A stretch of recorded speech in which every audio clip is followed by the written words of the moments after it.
मला.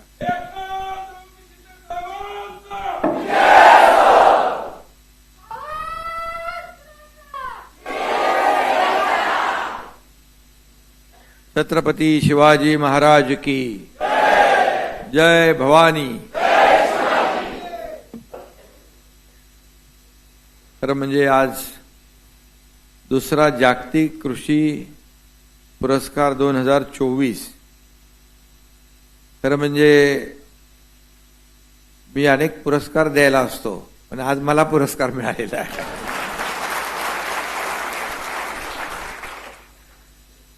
आणि आजच्या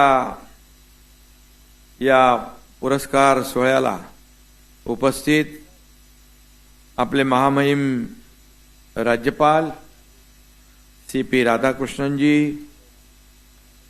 Shri Rudy Rabbinge chairman World Agriculture Forum, doctor William Dar vice chairman WAF World Agriculture Forum, MJ Khan country head World Agriculture Forum, Pasha Patel तर आहेतच तिकडं, अध्यक्ष राज्य कृषी मूल्य आयोग,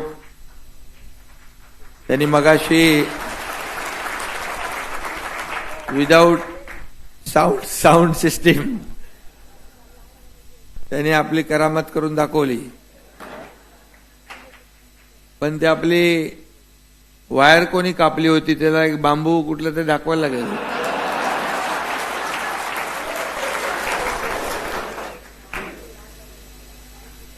तसं त्यांच्याकडे वेगवेगळ्या व्हरायटीचे बांबू आहेत. आणि खऱ्या अर्थाने म्हणजे किती एका दिवसाला 1 फूट वाढणारा बांबू, पण मला त्यांनी सांगितलं त्याचं नाव आहे भीम बांबू. म्हणजे वेगवेगळ्या व्हरायटी आहेत बांबूमध्ये, आपण कधी विचार पण नाही केला. आणि all ambassadors of various countries, all Padma awardees, farmers, diplomats and other dignity, सर्व मान्यवर, सगळ्यांची नावं घेत नाही. आणि खरं म्हणजे आजचा हा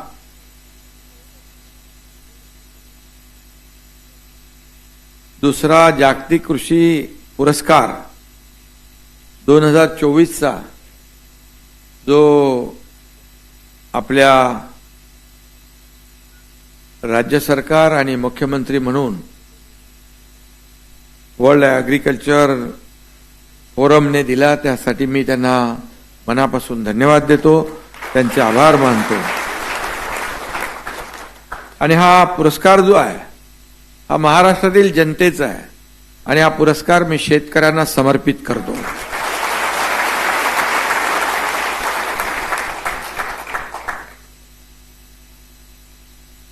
आपले पाहुणे थोडे सगळे परदेशी आहेत, त्यामुळे थोडं त्यांच्यासाठी मी इंग्रजीमध्ये थोडं बोलतो. At the outset, I welcome all the dignitaries present here for this prestigious award ceremony. I am really grateful to the World Agriculture Forum, especially thanks to Professor Rudy Rebing and President of the World Agriculture Forum for giving me the World Agriculture Award. I dedicate, मी आता मगाशीच म्हणालो त्याप्रमाणे, I dedicate this award to farmers of my state, Maharashtra. There is also coincidence, today is World Bamboo Day. Maharashtra is in process to promote bamboo to make a new source of income for the farmers. I extend my wishes to all the farmers and officers in the process. Money, gold, property, nothing can be a substitute for the food to satisfy your hunger. That special power is only with the farmer. That's why the farmer is called Annadata. I can proudly say that I am also one of them, a farmer. मी पण शेतकऱ्याचा मुलगा आहे, नेहमी सांगतो, याचा देखील मला अभिमान आहे. I am really happy that 2 months ago I received Agriculture Leadership Awards at the hands of Union Agriculture.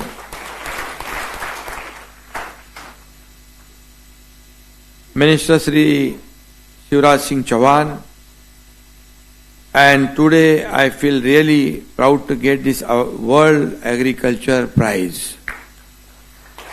I am receiving this award on the behalf of all the farmers of Maharashtra. It's because of their dedication and efforts. Maharashtra is selected for this award. I want to mention here that our state Maharashtra is bigger in area, population and economy than many other nations in the world. Our state is the growth engine of our nation, India, Bharat. We are giving the biggest contribution in GDP, foreign direct investment, employment generation and development. Today we are on top in education, healthcare, agriculture and infrastructure. In last week, World Economic Forum founder Mr. Klaus Schwab came to meet me. He signed the MOU with our MMRDA. MMRDA is playing a key role in the development. It's a big achievement for us and our state.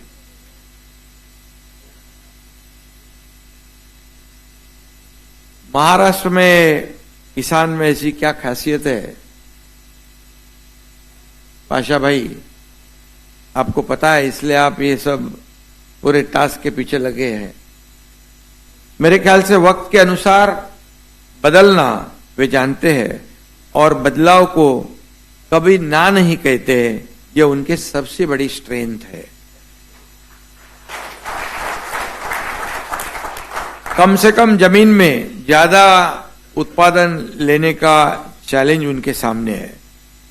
Modern technology को वे अपना रहे और दुनिया के साथ आगे बढ़ना ये भी हमारा वसूल है. और एक कंपटीशन का जमाना है, उसमें हमें आगे बढ़ना है. भारत ने खाद्यान्न के मामले में आत्मनिर्भरता हासिल की है. अब अनाज की चिंता खत्म हुई है. मेरे ख्याल से फूड सिक्योरिटी के बारे में आज यहां पर चर्चा भी हो चुकी है. लेकिन कृषि और पर्यावरण का संतुलन कायम रखने की चुनौती अभी भी अपने सामने है. वैश्विक तापमान वृद्धि का खतरा सिर्फ भारत पर ही नहीं, पूरी दुनिया पर मंडरा रहा है. मैं पिछले समय जब वर्ल्ड इकोनॉमिक फोरम अटेंड कर रहा था, तो वहीं पर मेन इशू ये क्लाइमेट चेंज और ग्लोबल वार्मिंग पे ही था. हमें मिलकर इसका सामना करना पड़ेगा. पर्यावरण के बारे में बार बार होने वाला बदलाव इस संकट का कारण है. मेन बेमौसम बारिश, ओलावृष्टि, तूफान, लैंडस्लाइडिंग, एक तरफ बाढ़ तो दूसरी तरफ सूखा जैसी भयानक स्थिति, ऐसा डबल संकट हमारे राज्य को झेलना पड़ता है, फेस भी करना पड़ता है. इन सबका दुष्परिणाम किसानों को भुगतना पड़ता है. हमारी यही कोशिश है कि किसानों को इन खतरों से निपटने के लिए सहायता करनी चाहिए. हमारी सरकार जो है हमेशा किसानों के पीछे खड़ी रही है. आपल्या सरकार नेहमी शेतकऱ्यांच्या मागे उभं राहिलंय. एकीकडे काही ठिकाणी दुष्काळ, पण काही ठिकाणी अतिवृष्टी, अवकाळी पाऊस, पण यावर्षी चांगला पाऊस पडलेला आहे. चांगलं पीक येईल, शेतकरी सुखी होईल अशी अपेक्षा आपण केलेली आहे. देश के प्रधानमंत्री आदरणीय नरेंद्र मोदी जी ने पर्यावरण अनुकूल जीवन शैली अपनाने की अपील की। इस अपील के बाद अब हमने महाराष्ट्र के किसानों को सस्टेनेबल एग्रीकल्चर की दिशा में ले जाने का प्रयास शुरू कर दिया है। पर्यावरण अनुकूल कृषि तकनीक समय की मांग है। उस संबंध में महाराष्ट्र कई गतिविधियों को लागू कर रहा है। एक उदाहरण मैं यहां पर देना चाहूंगा। महाराष्ट्र में बांस की खेती को बढ़ावा देने के लिए हमने एनवायरमेंट टास्क फोर्स बनाया है। ये पहला राज्य है हमारा, और हमारे बाम्बू मैन पाशा पटेल इस कार्यकारी समिति के अध्यक्ष हैं। कैबिनेट मंत्री का दर्जा है भाई उन्हें।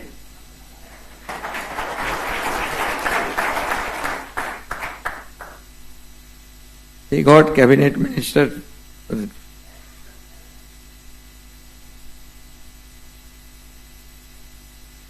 हमने 1 लाख हेक्टेयर में बांस की खेती का लक्ष्य रखा है। ज्यादा है ना हमारा, 21 लाख, और कई जिलों में इसकी शुरुआत हुई है। हमारे सतारा जिला में 10,000 हेक्टेयर का एमओयू साइन हो गए है और बाम्बू प्लांटेशन भी शुरू हुआ है।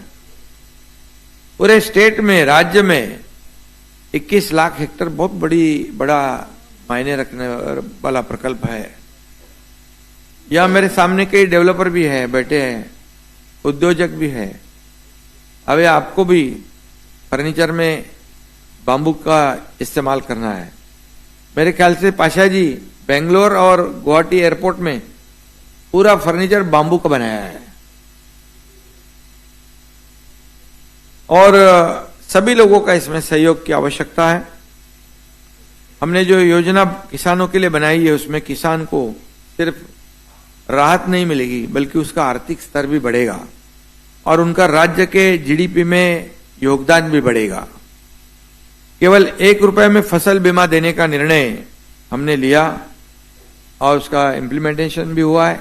यह भी पहला राज्य है देश में जो 1 रुपए में फसल बीमा देने का निर्णय लेने वाला राज्य महाराष्ट्र। नमो शेतकरी महासम्मान योजना में हर साल मोदी जी 6,000 रुपए देते हैं और हमारी सरकार 6,000 रुपए देती है। 12,000 सालाना किसान को हमारे राज्य में मिलते हैं। उनके डायरेक्ट किसानों के बैंक अकाउंट में डीबीटी होता है। फार्मर ग्रुप्स को प्रोत्साहित कर रहे हैं हम लोग, उन्हें प्राकृतिक और जैविक खेती के प्रशिक्षण दे रहे हैं। मेरे ख्याल से ऑर्गेनिक खेती के 25 लाख हेक्टेयर का हमने टारगेट रखा है। एग्रीकल्चर वैल्यू चेन को हमारी सरकार मजबूत कर रही है। स्टोरेज, एक्सपोर्ट के लिए किसानों का मार्गदर्शन और सहायता भी हमारा कृषि विभाग कर रहा है। माइक्रो मिलेट के प्रोडक्शन में भी बढ़ोतरी करने का काम शुरू है, क्योंकि हमारे आदरणीय प्रधानमंत्री जी ने मिलेट को प्रमोट किया है और इसके वजह से हमारी सरकार भी वैसे आगे बढ़ रही है। अगले 2 वर्षों के दौरान महाराष्ट्र में लगभग 5 लाख एग्रीकल्चर पंप्स देने का टारगेट हमारी सरकार ने रखा है। कृषि पंप, मुख्यमंत्री सौर कृषि योजना के तहत राज्य में 8,000 से 9,000 मेगावाट सौर ऊर्जा का उत्पादन हमारी सरकार कर रही है। किसानों को अभी दिन में भी बिजली मिलेगी।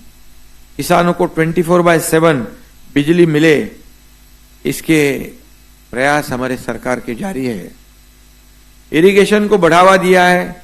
17 लाख हेक्टेयर जमीन इरिगेट करने के लिए 125 इरिगेशन प्रोजेक्ट को मान्यता दी हुई है।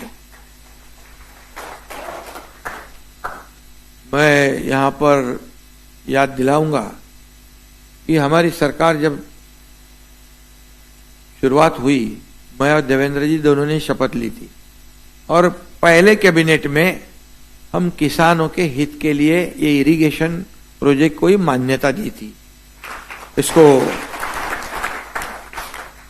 और पिछली सरकार में मैं अभी कंपैरिजन नहीं करूंगा और आज मैं किसी के ऊपर टिका भी नहीं करूंगा, लेकिन इतना कहूंगा आपकी जानकारी के लिए, 2.5 साल में सिर्फ 5 इरिगेशन प्रोजेक्ट को मंजूरी दी थी और हमारे 2 साल में 125 इरिगेशन प्रोजेक्ट को मान्यता दी।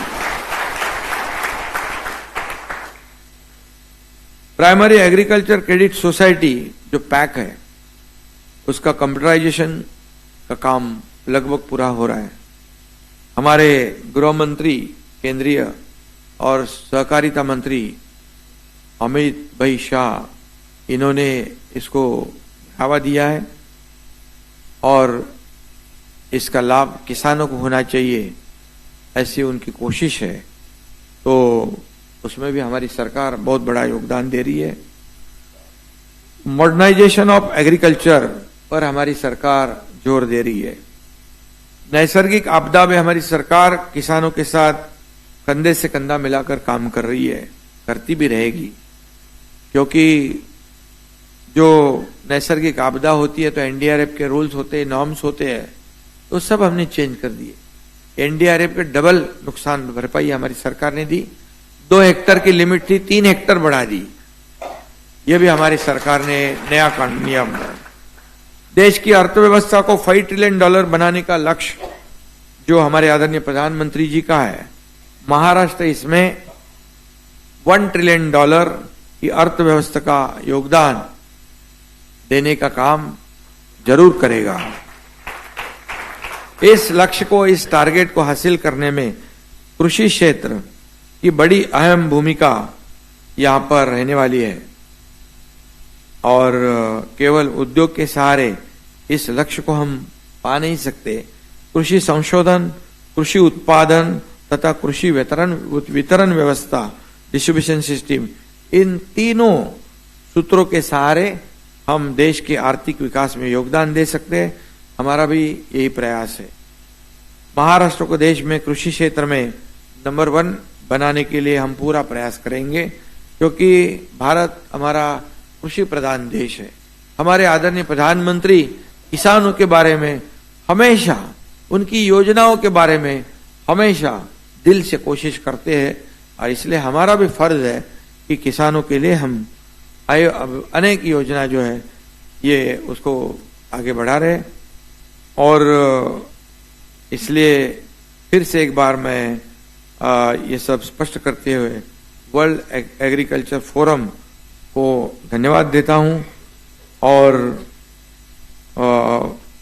At the and I express my sincere gratitude towards world Agriculture forum and it's all members. Thank you. जय हिंद, जय महाराष्ट्र और जय किसान। Thank you so very much, sir. Let us put our hands together one more time for Shri Eknath Shinde ji. Sir, you and your work is an inspiration for all of us. Thank you yet again. Could I now request Dr. M.J. Khan to please present